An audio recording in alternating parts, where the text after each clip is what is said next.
Atualmente, mais de 80% da população brasileira vive em cidades. A pesquisadora Renata Cardoso Maganin, da Unesp de Bauru, fala sobre mobilidade e planejamento urbano. Ela e sua equipe estudam maneiras de melhorar vias e entornos em cidades de pequeno e médio porte, visando, no futuro, um crescimento urbano mais organizado e eficiente para pedestres e meios de transporte. O Ciência Sem Limites começa agora. Está no ar o Ciência Sem Limites. Bem-vindas e bem-vindos. Como vocês puderam ver na abertura, o programa desta semana fala sobre mobilidade e planejamento urbano. Sobre esse assunto, ao nosso lado está a professora e pesquisadora Renata Maganin, da Faculdade de Arquitetura, Artes e Comunicação do campus de Bauru da Unesp, a FAP. Professora, prazer em tê-la no Ciência Sem Limites. Eu agradeço a participação nesse programa. Antes da gente entrar no tema, nós gostaríamos de saber da sua formação acadêmica. Eu me formei aqui no curso de Arquitetura e Urbanismo da Unesp em 93. Na sequência, eu fiz o mestrado na Federal de São Carlos, na área de planejamento urbano, e posteriormente o meu doutorado foi na USP, na área de transportes, em 2008. Perfeito. Antes da gente falar sobre o tema, onde é que nós estamos aqui? Que ambiente é esse? Nós estamos num laboratório de pesquisa, inaugurado recentemente, né? Ele tem como título NUPAC, onde nós vamos trabalhar com as questões do ambiente construído. Em especial, as questões relacionadas à mobilidade urbana e ao planejamento urbano das cidades. Perfeito. Então, o pessoal que está em casa está ouvindo um ruído no fundo, mas é o sistema de computação, né? Sim. Os switches, né? Onde distribuem todas as redes dos computadores aqui de vários departamentos, e a gente não pode desligar esses equipamentos, senão vários setores aqui vão ficar sem o acesso à internet. Então, vamos ter que conviver com esse ruidinho de fundo, que também não atrapalha em nada o nosso bate-papo. Professora, detalhadamente agora, o que é mobilidade, o que é planejamento urbano, podemos falar sobre acessibilidade? Gostaria que a senhora explicasse para nós. Mobilidade urbana, ela é um conceito mais novo, né, entre os pesquisadores, e ela trabalha com as questões do transporte e do planejamento urbano das cidades, né? A mobilidade, ela vai envolver o estudo do deslocamento das pessoas e veículos na cidade, né? Então vai entrar a questão da acessibilidade urbana, as dificuldades das pessoas em se deslocarem nas cidades e também analisar as questões do transporte público, frequência deles na cidade, como que as pessoas, se elas estão utilizando eles com frequência ou não, se eles estão adaptados às pessoas mais idosas ou aquelas com deficiência física. Então, é um conceito mais amplo que envolve uma série de outras pesquisas. Quer dizer, não é só a pessoa se locomover, seja de carro, pode ser a pé, de cadeira de roda, de andador, enfim. Isso. A questão dos serviços, né? Então, toda a mercadoria que chega ao supermercado, à padaria, também envolve um estudo dessa questão. E basicamente as suas pesquisas são voltadas para que tipos de cidade? Porque nós temos cidades com 10, 15, 20 mil, 100 mil, 500, 1 milhão de habitantes. Qual é a proporção das cidades onde você aplica a sua pesquisa? Nós trabalhamos exclusivamente com cidades de pequeno e médio porte. Por quê? Porque a maioria das cidades brasileiras, né, quase que 90% das nossas cidades estão dentro desse contexto, né? Apenas 60, 70 cidades que são de grande porte. Então, nós temos uma área de trabalho muito extensa, né, para que os pesquisadores possam identificar alguns problemas, né, que estão acontecendo nesse cotidiano, para não chegar no ponto do que está acontecendo na cidade de São Paulo, por exemplo. As médias, né, se prepararem para o crescimento e, quando forem grandes, não trazer transtorno para o ser humano. Isso mesmo. Então, esse é o nosso foco de trabalho. Agora, quem está em casa pode estar assim nos perguntando, né, por que pesquisar acessibilidade, idoso, né, locomoção? Por que isso, professor? Porque se nós formos pensar lá no entorno da nossa residência, quando a gente sai da nossa casa para ir para a padaria, para o supermercado, nós encontramos alguns problemas, né? É uma calçada que não está com o pavimento todo certinho, que a gente pode tropeçar, né? Se nós pensarmos no idoso, o Brasil é um país que está envelhecendo, né? Quais são as dificuldades que esse segmento da população está enfrentando? desde o processo de atravessar uma rua, que às vezes o semáforo é muito curto o tempo para travessia, ele pode parar na metade do caminho e ser atropelado, né? O pavimento que não é contínuo, às vezes por desconhecimento, a população coloca um tipo de piso que, se jogado água, a pessoa escorrega, sendo ele idoso ou não. Perfeito. Né? A senhora também dá aula na pós. Sim. E a senhora tem uma equipe de orientandos, né? Tenho. Nós podemos conversar com os seus orientandos e ver o tipo de trabalho e pesquisa que eles realizam? Sim, alguns orientados vão trabalhar mais no meio urbano e outros mais especificamente com o estudo da acessibilidade dentro de edifícios. Professor, a senhora não trabalha sozinha, a senhora dá aula na pós, né? Sim. E também não atua sozinho, tem toda uma equipe que a senhora orienta, né? Certo. Sobre acessibilidade, idoso, edifício, tem algum aluno que está nessa área? Sim, existe a pesquisa da Heloísa, que entrou no programa de mestrado nesse ano e que vai trabalhar com a questão da acessibilidade em asilos. Vamos ouvir o depoimento dela? Roda o VT da Heloísa.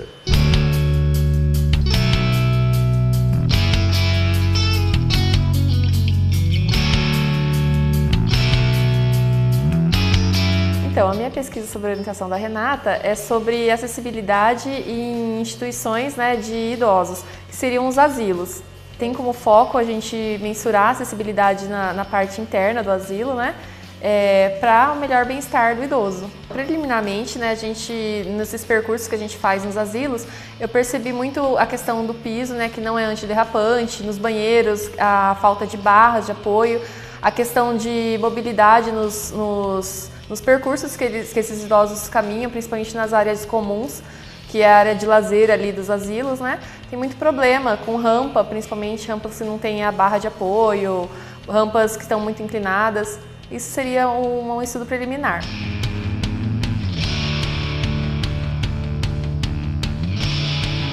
Parabéns pelo depoimento da Heloísa, hein? São alunos bastante objetivos na pesquisa, né, Sim, professor? e o trabalho dela vai ser aplicado em asilos, vai ter uma repercussão muito grande. Nós vamos continuar o bate-papo, mas estamos chegando ao final deste primeiro bloco do Ciência Sem Limites.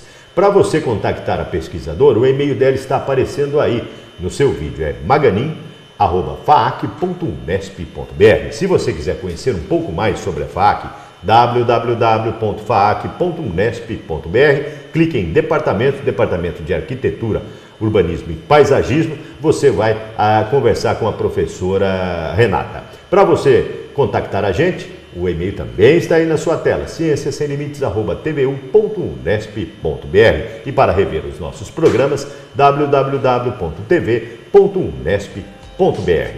É um breve intervalo e voltamos já já.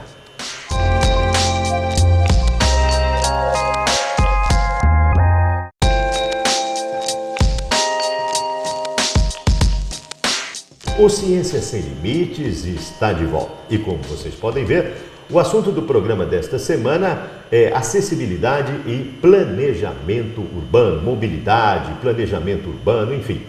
Sobre esse assunto, ao nosso lado está a pesquisadora e professora Renata Maganin, da Faculdade de Arquitetura, Artes e Comunicação do campus de Bauru da Unesp.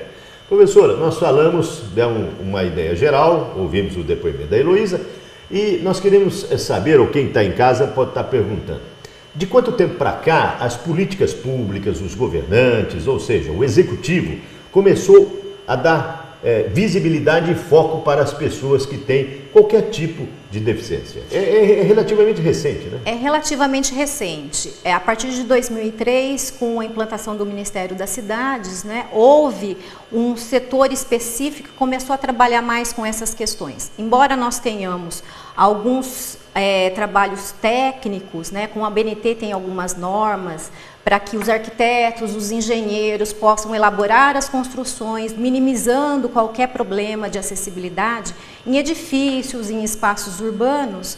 O governo federal e os municípios ainda não estão muito atentos a essas questões, né? Se a gente for andar pelas nossas cidades, pelas praças, pelas ruas, nós vamos encontrar ainda alguns problemas, né? Algumas dificuldades que qualquer pessoa nesses deslocamentos pode levar um tropeção, pode cair, quebrar uma perna, né? Que tipo de problemas? Calçadas, né? Principalmente a parte das calçadas escorregadias, com um tipo de piso muito ruim. Às vezes ele não é antiderrapante, né? Muito liso.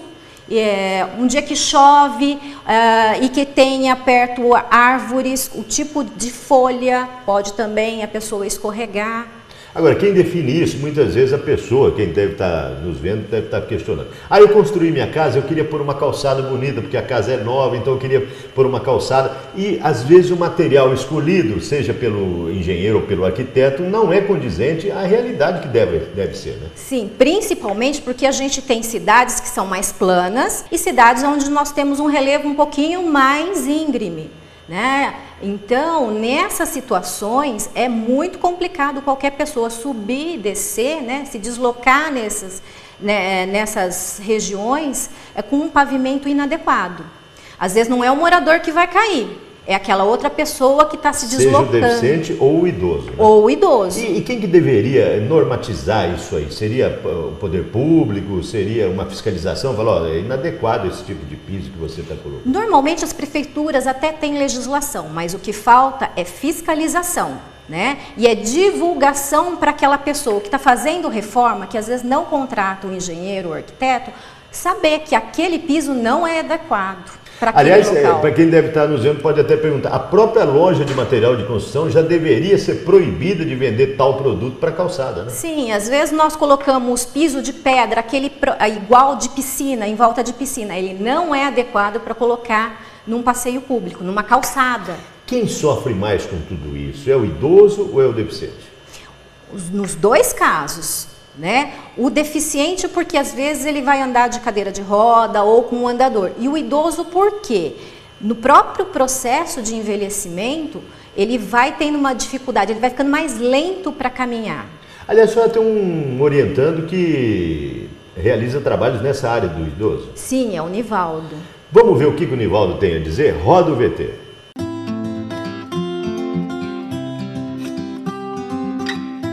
Bom, eu como bolsista da CAPES, né, e na pesquisa de pós-doutorado, nós estamos trabalhando com a questão da acessibilidade nos passeios e calçadas voltado para os idosos. Hoje essa preocupação se tornou-se evidente porque o crescimento dessa população vem se desenvolvendo de forma bastante acentuada.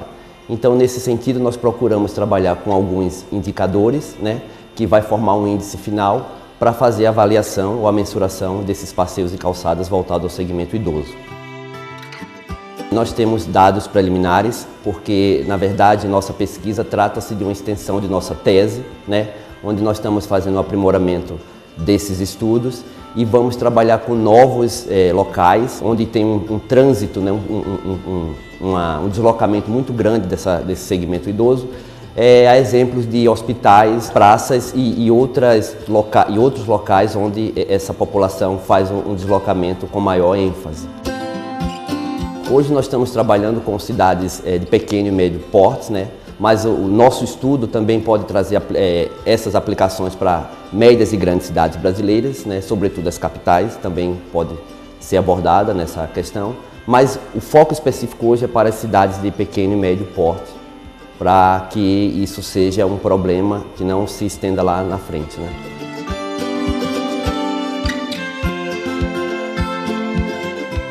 Parabéns pelo Nivaldo, ele está no pós-doc e Sim. Promete muito, né, professor? Sim, ele tem uma pesquisa de grande importância, porque ele vai caracterizar toda a problemática no entorno de hospitais, postos de saúde, SESCs. Agora, professora, falando em idoso, todo mundo sabe, o Brasil está elevando a idade dos idosos. Há 30, 40 anos atrás, a perspectiva de vida era 60 anos, hoje já está chegando quase perto de 80. Sim, Tem que dar importância a esse tema, né? Tem que dar importância porque alguns idosos vão ter uma maior dificuldade de deslocamento, outros nem tanto, mas com partir do avanço da idade, esses problemas vão chegar para todos. Quer dizer, é um sistema multidisciplinar. O idoso está se cuidando, está fazendo mais ginástica, está se mobilizando, né, e exercitando mais. Sim. Se o poder público e as pessoas proporcionarem uma locomoção, uma acessibilidade, a qualidade de vida melhora muito, né? Muito, muito. Professor, estamos chegando ao final de mais um bloco. E o caso das escolas e das crianças? Como é que funciona a acessibilidade, né, a locomoção dessas crianças com deficiência ou não nas escolas públicas e particulares? A senhora vai responder no bloco seguinte. Chegamos ao final de mais um intervalo rapidinho e voltamos na sequência.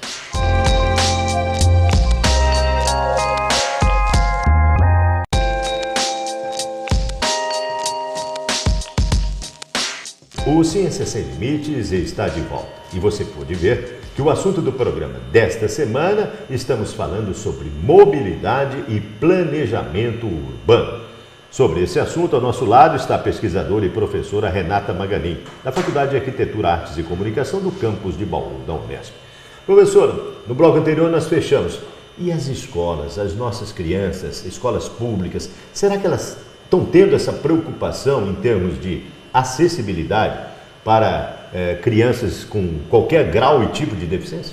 Então, uma outra vertente das nossas pesquisas está abordando exatamente essa questão, porque nós temos uma legislação atual, né, pelo MEC, onde todas as crianças com qualquer tipo de deficiência, seja ela física ou visual, elas precisam estar agora matriculadas nessa rede regular de ensino. Quer dizer, na rede normal, na rede normal, era específico, né? Sim, né? Ia para as APAES, né? Em escolas especiais. E aí nós começamos a nos indagar, será que o parquinho infantil consegue acolher bem essas crianças? Que tipo de dificuldade que essas crianças encontram na sala de aula, no contato com os outros coleguinhas, né? E nós, analisando algumas escolas de Bauru, percebemos que não é só o problema do degrau, mas encontramos largura de porta onde o aluno cadeirante não consegue acessar. Banheiro é um problema muito sério. O parquinho, em função do quê? Da areia. Como que essa criança consegue ter o contato de brincar na areia com os demais coleguinhas? Os brinquedos não estão adaptados, né? Porque a criança às vezes tem que subir no escorregador e descer. Nessas situações onde a criança é cadeirante, tem que ter uma professora especial para colocar essa criança ali com segurança e ficar acompanhando para que ela não caia, certo? Agora, a gente vê tudo isso, professora, o fator principal, eu acho que em primeiro lugar é rampa, né? Que a gente tem uma carência imensa de rampa, né? Sim, o principal é a forma de projetar. A gente começa do início, o arquiteto, o engenheiro tem que começar a pensar nessas pessoas que estão dentro do nosso contexto, do nosso dia a dia e que pode, às vezes, escorregar, cair ou não poder acessar uma escola. Né? Que é o pior ainda. Que é o pior. Quer dizer, a legislação, o governo faz uma legislação obrigando a criança a ir para a escola pública e, concomitantemente, não dá o acesso a essa criança. Sim. Então, muitas escolas ainda precisam de adaptações, que não seria o interessante, né? A senhora é consultada muitas vezes ou não, professor? Não. Mas existem normatizações técnicas, né? Existem leis, existem normas que vão falar assim, olha, o banheiro, eu preciso ter uma porta com tal largura. Nas nossas casas, às vezes, acontece isso. Os próprios idosos nossos não têm uma barra ali de segurança no banheiro. Às vezes pode acontecer nós precisarmos sofrer uma cirurgia, porque quebrou o pé ou a perna, andar temporariamente de cadeira de rodas e a gente não vai conseguir entrar no banheiro. Quantos acidentes de trânsito nós temos com motociclistas e que eles necessariamente precisam ficar utilizando a cadeira de roda por algum tempo. E as nossas casas, principalmente lá de núcleos habitacionais, elas não estão... E é tão fácil, isso não onera tanto a construção, né? Não, é uma questão de planejamento. Perfeito. Professora, além de planejamento, a senhora tem mais uma orientanda que trabalha com relação à acessibilidade, me parece, em calçadas, é isso? Isso, a Beatriz vai trabalhar com essas questões. Vamos ver o que ela tem a dizer? Roda o VT da Beatriz.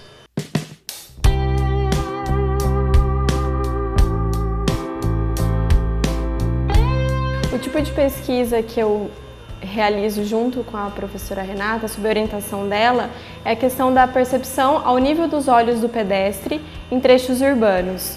O que é a forma urbana, as características das calçadas interferem na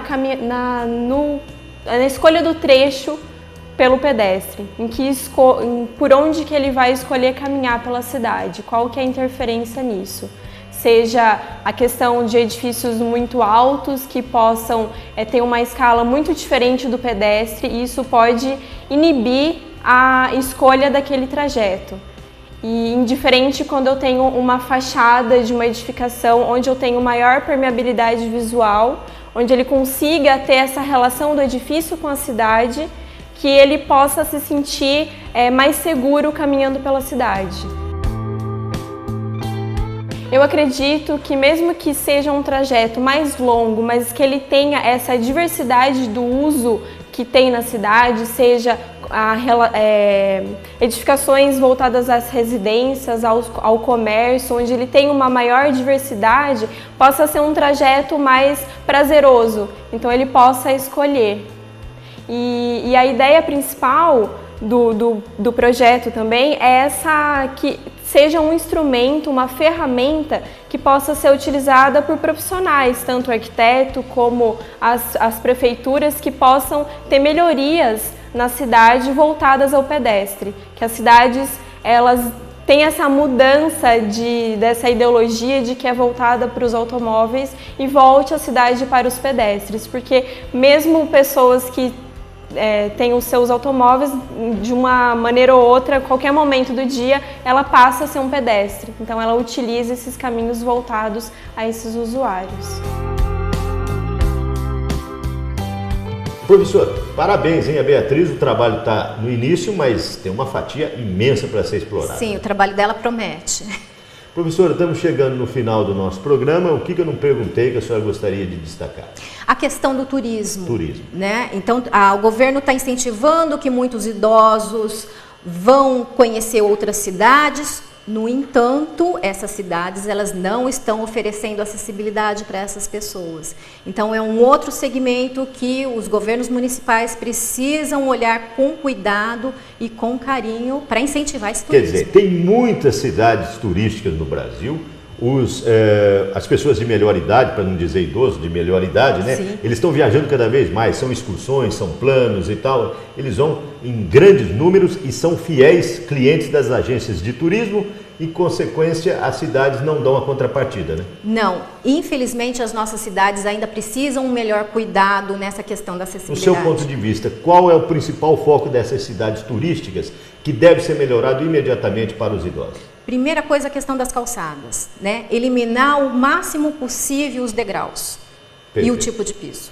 Parabéns pelo seu trabalho, parabéns pela sua equipe. Eu quero voltar em breve para colher esses resultados e que vocês possam mostrar para toda a população esse trabalho maravilhoso que vocês vêm fazendo. E parabéns pelo novo laboratório aqui também. Eu que agradeço. Para você contactar a pesquisadora, o e-mail dela está aparecendo aí na sua tela, maganin@faac.unesp.br. Para você conhecer um pouco mais sobre a unidade, www.faac.unesp.br, clique em departamentos, departamento de arquitetura, você vai contactar também a professora Renata. Para você rever os nossos programas, www.unesp.br.